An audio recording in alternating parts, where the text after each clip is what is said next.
Hello, this is Jed Brewer. I'm with Study Groups, and it's very nice to have you on our webinar today. SG Voices, we are your go-to resource for connecting with industry leaders, accessing trusted educational content, and discovering valuable insights that drive your business's growth. And our mission is to empower you with relevant and actionable knowledge to challenge and give you insight into new opportunities that you can potentially take advantage of. And you're going to receive a recording of this call after we're done. And feel free to view this again, also the slide deck as well. So we're really excited to be able to have two experts in the field. We're going to be talking about solving C-store employee errors from the roots up. And David McClaskey is the president and founder of the McClaskey Excellence Institute. And we also have with him Billy Schaefer, who's vice president of McClaskey Excellence Institute. And both of them work with numerous firms across multiple industries, including the C-store industry, and really help them to become operationally excellent and to become better. And so today we're going to be talking specifically about convenience stores and really excited for our topic here, really touching on how to handle repeat performance issues across multiple employees, how to ensure that your managers, their time, that it isn't constantly being spent fixing those same avoidable issues, and how to pinpoint the problem behind the problem. That way you can get ahead of those preventable issues right away. So I'm going to be quiet. I'm going to turn it over to the experts and let them talk. So David, share with us a little bit about how we can start solving some of these employee errors from the roots up. Oh, well, thank you, Jed. Very much appreciated. And Bill, if we'll go to the first slide. Okay, There you so go. let's talk about what problem we're trying to solve. So if you think about this, and this probably happens all the time, do you keep getting solving the same problem over and over again? And it's like, oh, I already know what I'm going to coach people on this week. Why? Because that's what I coached them on last week and yesterday and the week before. It's just the same problem over and over again.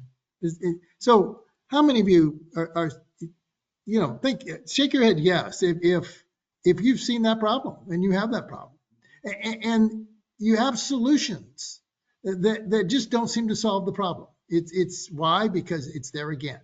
It really didn't fix anything. And you apply solutions only to later on find there was a more efficient, effective way to do it. I just spent a lot of money on something I could have done something in a fairly short manner. But because I addressed the wrong problem, I spent a lot more money and it was a lot less effective. How many of you had that issue? Yes? So so this is what we're really addressing.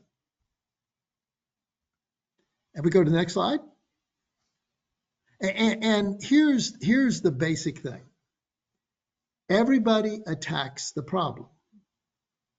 And the problem, if you think of it, what we normally call the problem, we would call it the symptom. The person didn't stock the shelves right. The person didn't greet the customer right. The person didn't ask about your loyalty. The person didn't order the material right. Person didn't clean the restroom right. Those are symptoms of a problem. Now, we just usually call them a problem. But behind that is why. And here's this key thing. Because we solved the symptom. Okay, well, you didn't clean the restroom right. Well, okay, you told that person that one about that event, but it didn't help anything in the future. We want to solve it in a way that it solves it not only now, it solves it for all time in the future. And to do that, we have to ask why. And Billy's going to talk about that in just a moment. And we need to get to the root cause. So if we're going to be effective, you will never be effective with almost anything you're dealing with related to people in the convenience store or any other people you're dealing with that work for you, if you keep just addressing, here's the problem. Yes, we do need to correct the problem, but we're just going to get to correct it over and over again unless we get to the root cause. And that becomes the key. So hopefully what you're asking now is, how do we get to the root cause? And Billy's going to take you through and show you. It's really simple. It's really easy.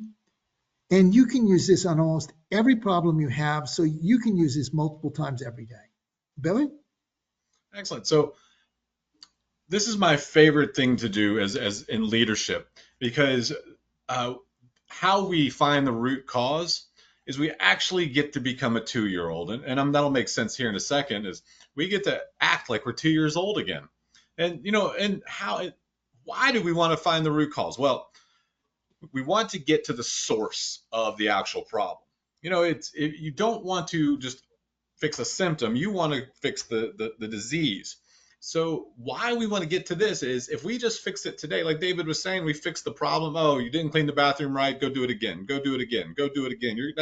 You are now stuck in that loop of insanity, because you have to be there every single time to get them to do it again. To whereas if you are going to actually get to the root cause on why they're not getting the bathroom clean in the first place, you're going to be stuck in that cycle. This is another method on how we get our time back in leadership.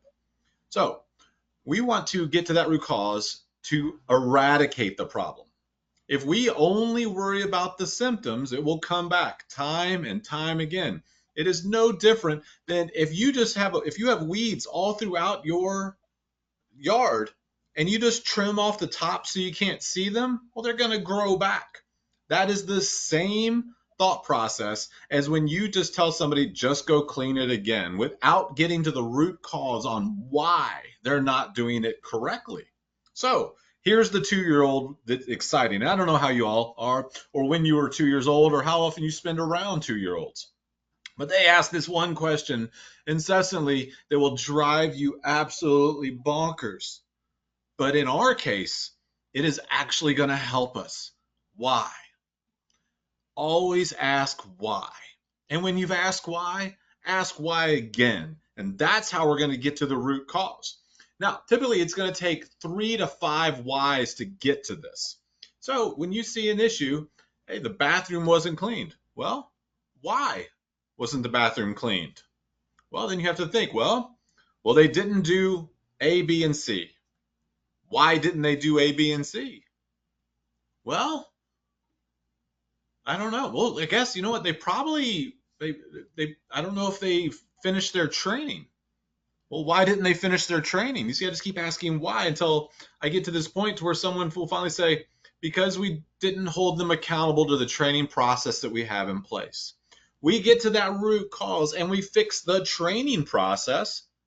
Now, not only the person that is not cleaning it correctly is corrected because they go through the training, they understand the expectations and the accountability, but everybody moving forward is. And all of that time that you were telling them to go clean it again, you just got back. It's the why of the why. Now, the cool part about the whys is you actually have a structured way that these whys will show themselves.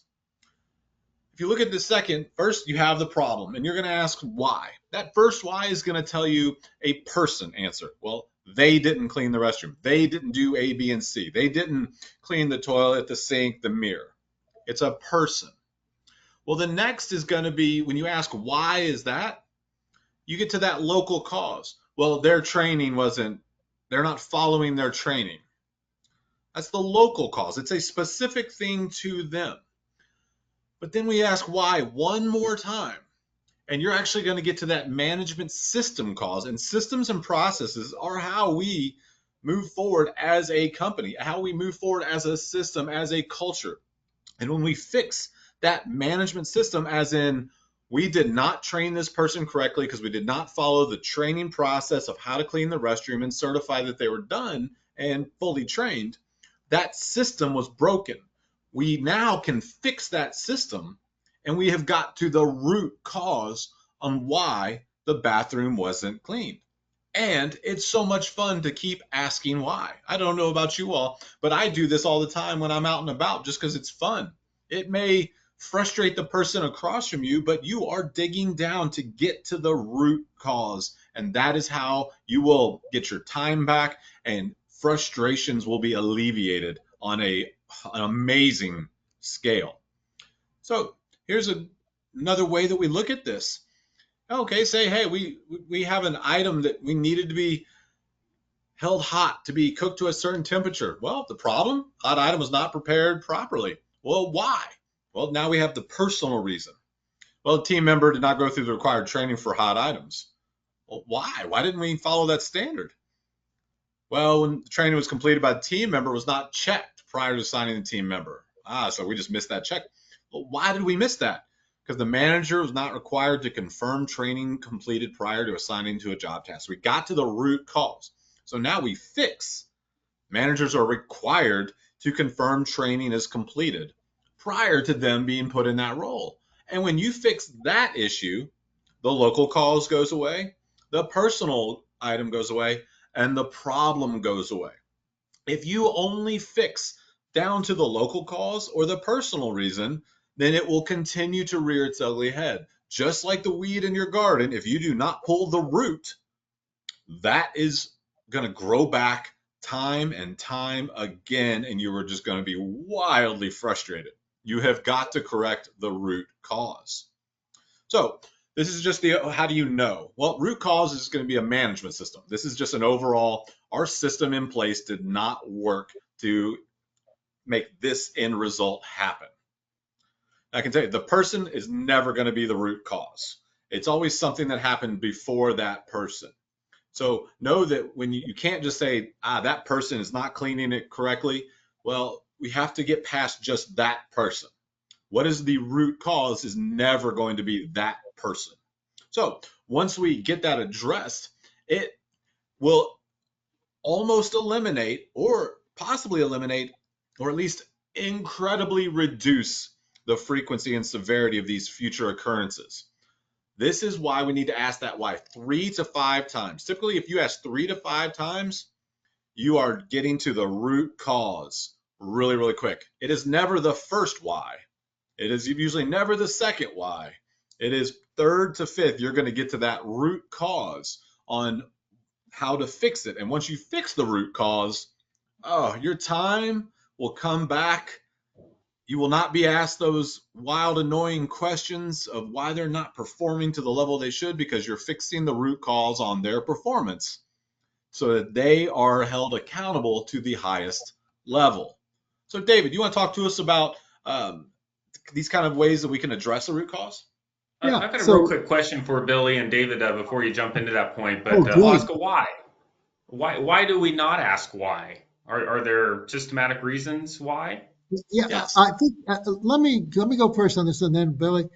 The most common reason in the service business is we blame the person. Mm-hmm. Now, there's a really good reason for that.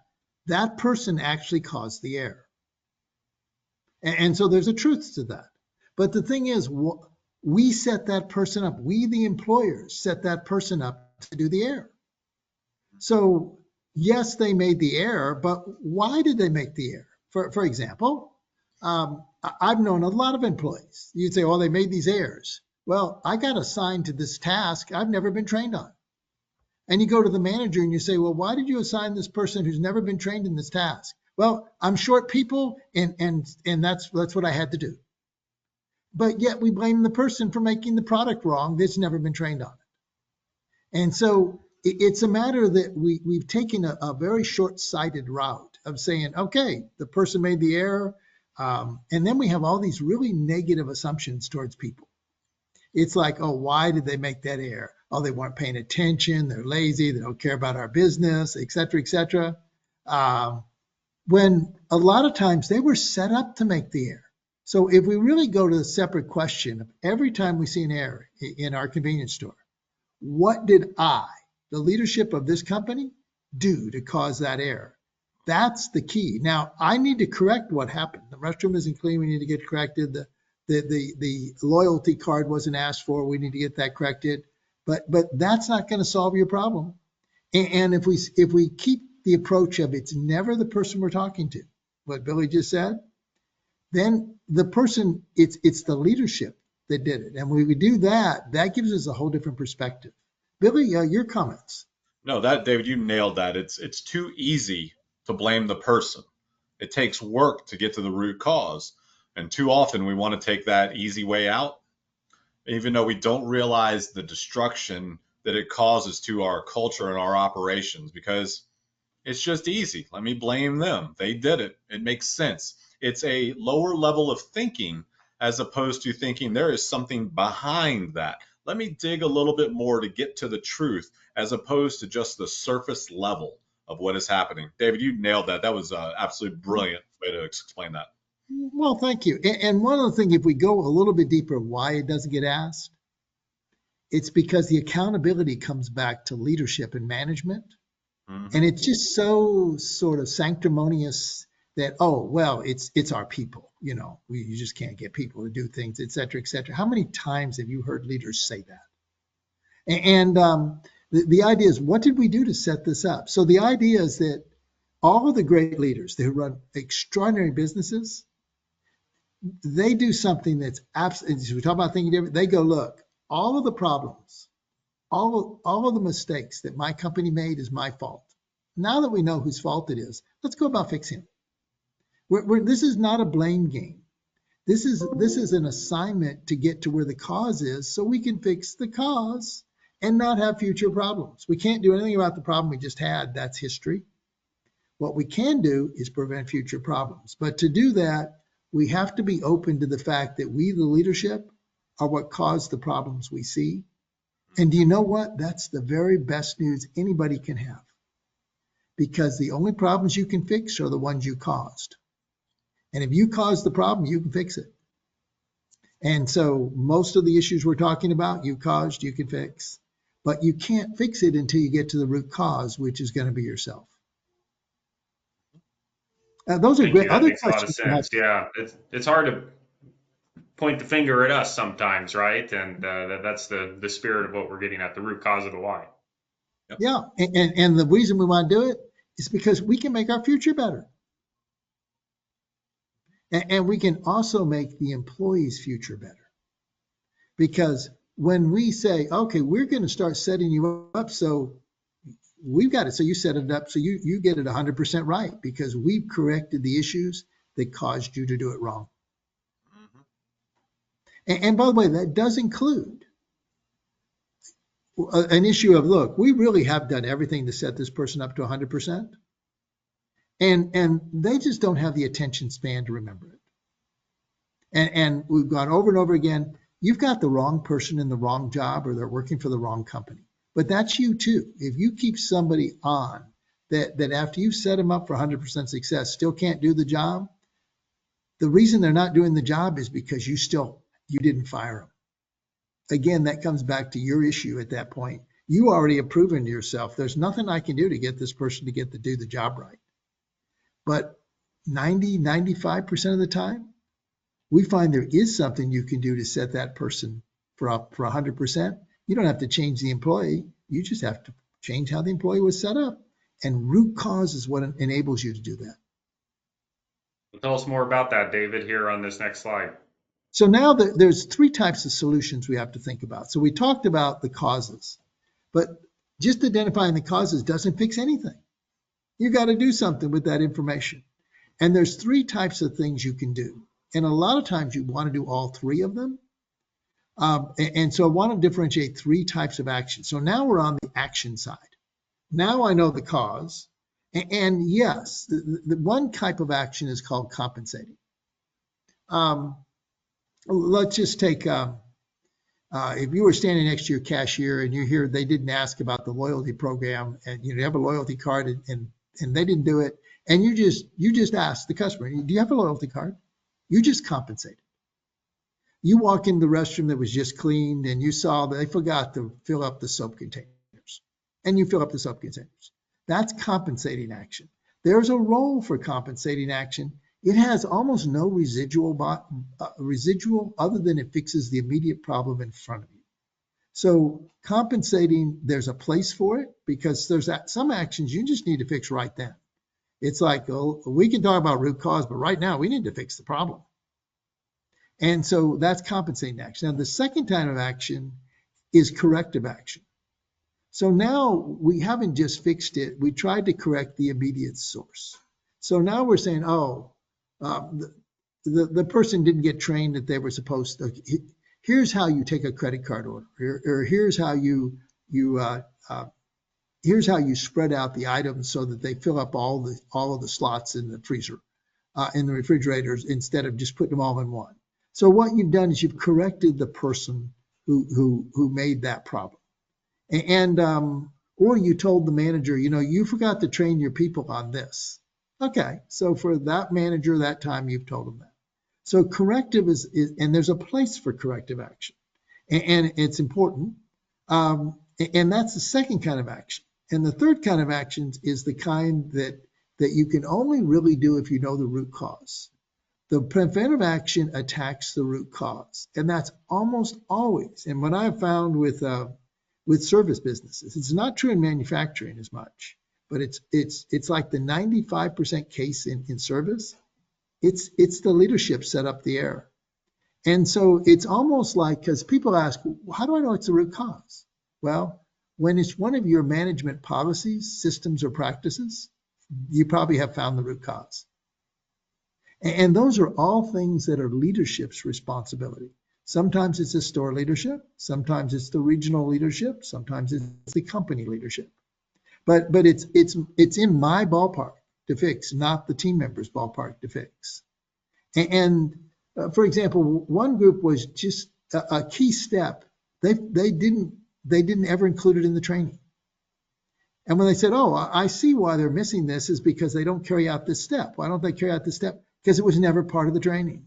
So what did we do? We put it in the training, and then we retrained everybody who was there, but we also put it in the training, and the mistake went away. Why? Because the problem was the training was defective. When we fixed that problem, the problem went away. So that's preventive action. So think about compensating, correction, and preventive.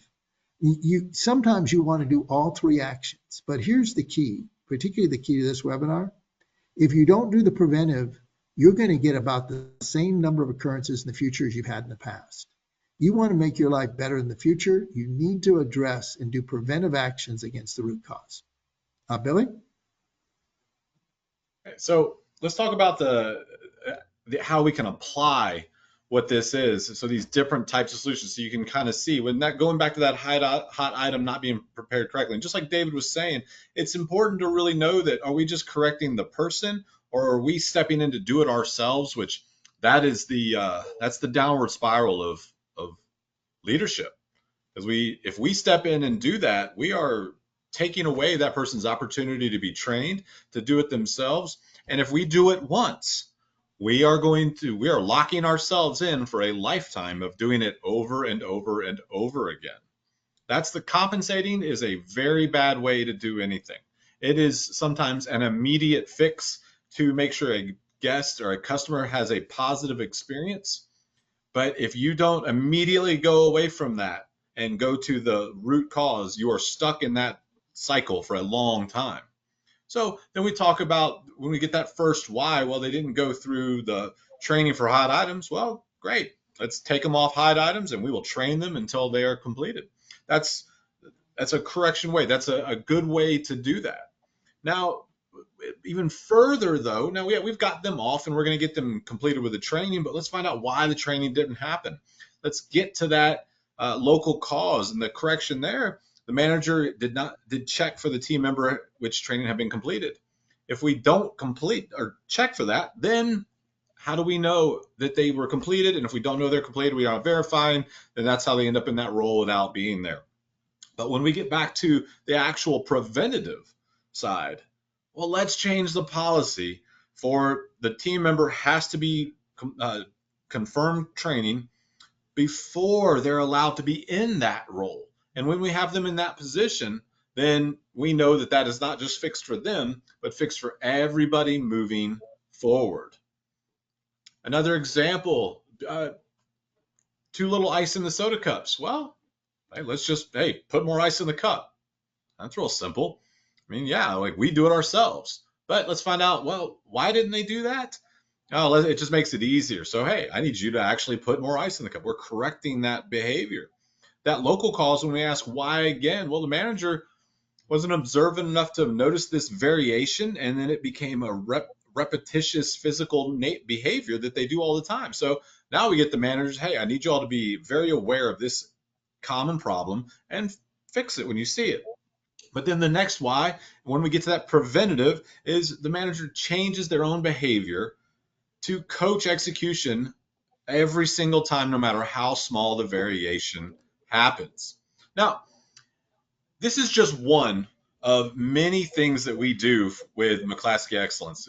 We teach tons and tons of these different small lessons, and they are actually all put together in our Achieving World-Class Results class that we teach 6 to 7 times a year in a public forum, as well as privately for different groups. We've had several convenience store groups that have gotten together with us, and we have taught every single one of their managers, their team leads, their assistant team leads.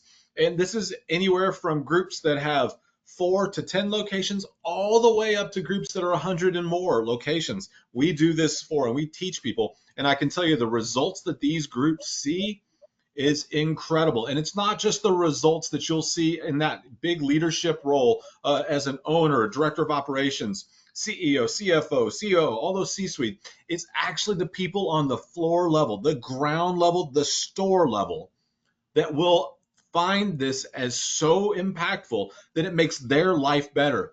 I have seen it 1,000 times, especially in this convenience store world, to where the manager's like, I don't get calls at home anymore. I actually get to enjoy my time off, and I'm more productive when there. I love my job. Your turnover goes down because of this, and it's absolutely incredible. So please check us out at McClaskeyExcellence.com or email us at info@McClaskeyExcellence.com. And what you can learn there is how to deliver your product, service, and environment 100% to your brand requirement 100% of the time. And I promise, when you are in this world of 100% mentality, everything changes on how you feel about your business when you're there, and even more importantly, how you feel about your business when you're not there, because you know every single person on your team is delivering the same standard that you expect, and even more importantly, making the same decision in reference to your customers that you would if you were in the middle of the floor helping on a busy, busy morning. So, the Achieving World-Class Results, we're going to teach you how to take errors down to almost zero. We're going to keep your turnover low, and I'm talking very low. In the industry, we have seen people down into those single digits of turnover, 8, 9%, on a very common in that 20%. And you all know as well as I do in this world that 20% turnover is amazing. You keep the same people for a long time, then you do not have to spend all that extra money training in different levels, because you have trained them right the first time. And even more importantly, the hassle goes away. Who wouldn't want that? Billy, I was just going to comment here. I had the opportunity to take the Achieving World Class Results class, and one of the things that I remember was people like to win. And you're talking about turnover, and when people are failing all the time, they don't like their job, right? Nobody likes to be beat over the head. But if we can set them up for success by following the process as managers, get people aligned, then our team can be successful. Then they feel good about their jobs and enjoy coming to work. And but the hard work is on us to create that process, which is what your Achieving World Class Results is all about. Oh, thank you. It was great to see the way you applied it even to study groups and stuff. So it's fabulous to see the applicability. And building on your point that you said, a lot of times people are concerned about their store manager turnover. Well, when the operations runs well, there's a whole lot less hassles for managers, and they stay longer. So the same thing applies to manager turnover. It's let's reduce the hassles by getting the organization set up to run at 100%. Wonderful. So, and with this class, this is something that this is not just a hype session. This is very tactical. Every single thing that you need is going to happen on day one. You'll be able to take things away on day one. So, if you all wouldn't mind, please take out your phone, and if you all will shoot this QR code.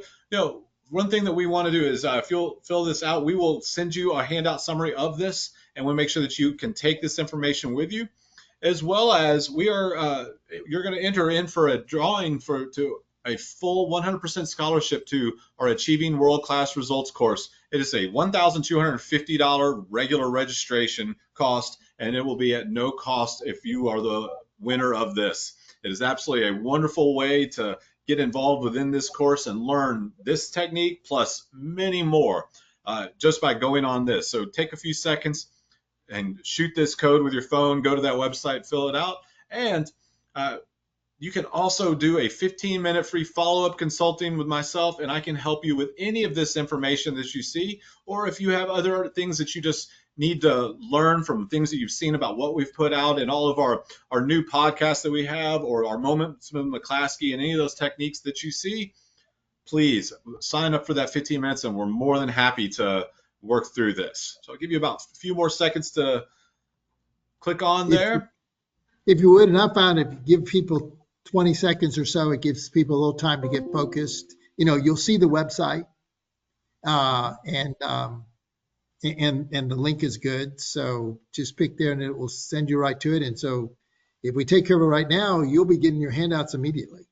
So we'll leave that to get that. And I'll tell you a story why it's up there about root cause analysis.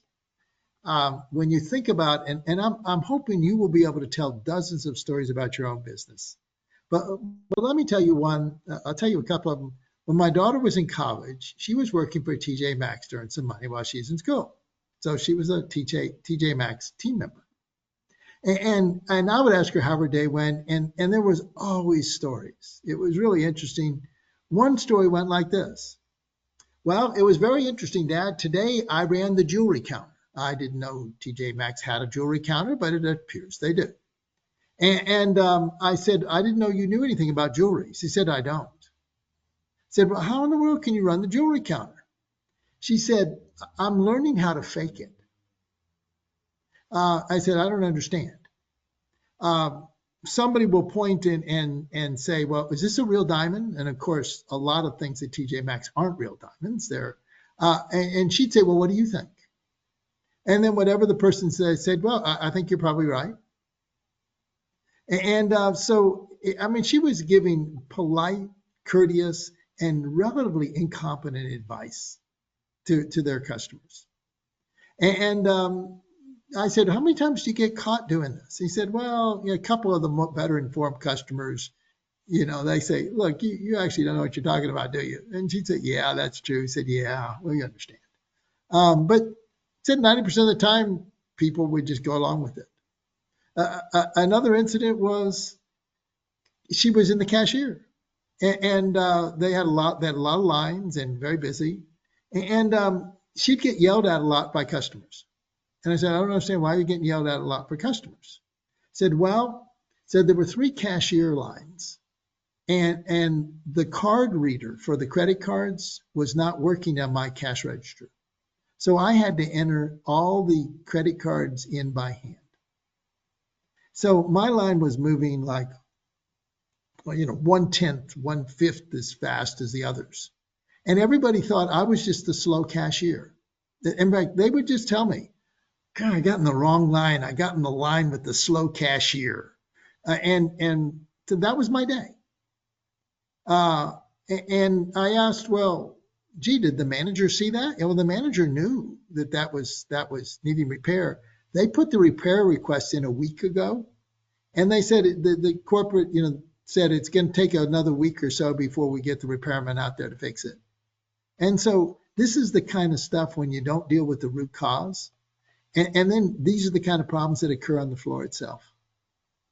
So I hope everybody's had a chance to hit the QR code, and hey, we will give multiple people 100% scholarship to the class, and you can take away the benefits that Jed was just talking about and all our other customers have. Billy?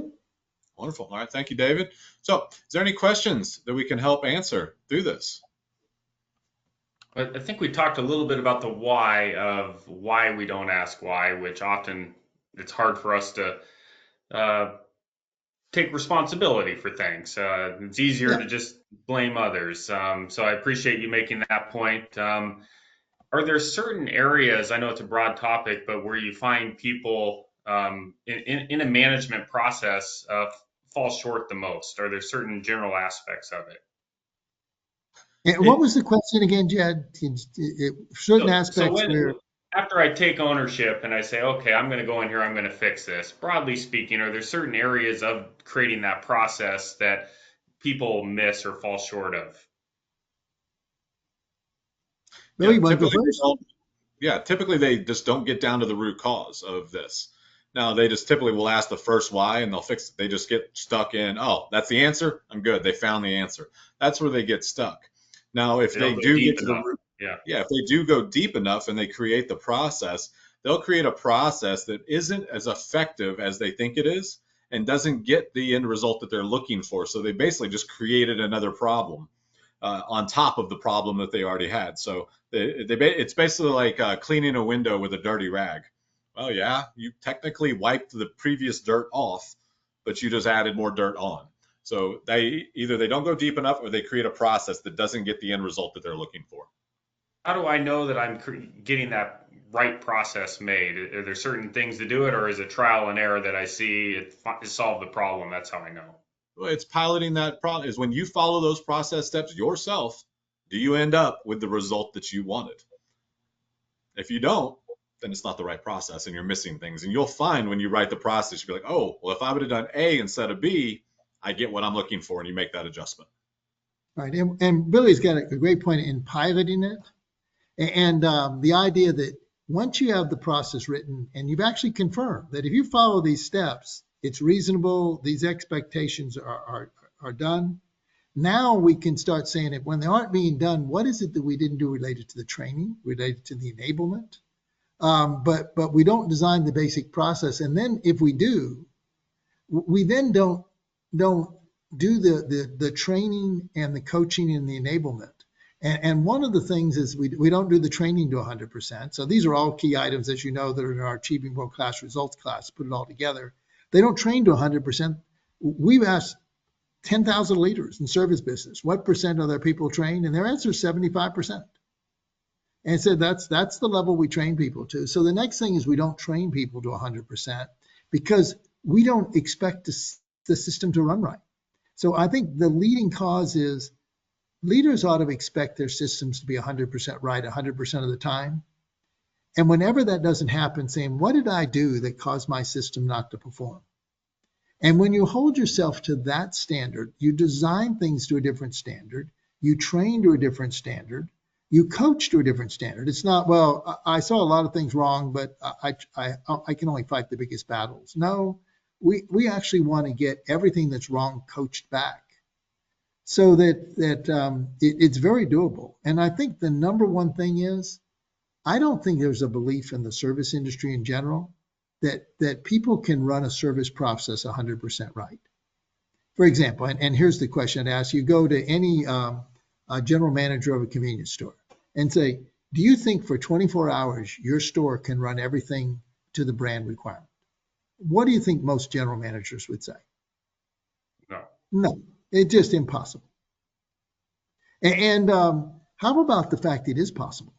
But the reason it's impossible is because they've already conceded the ground.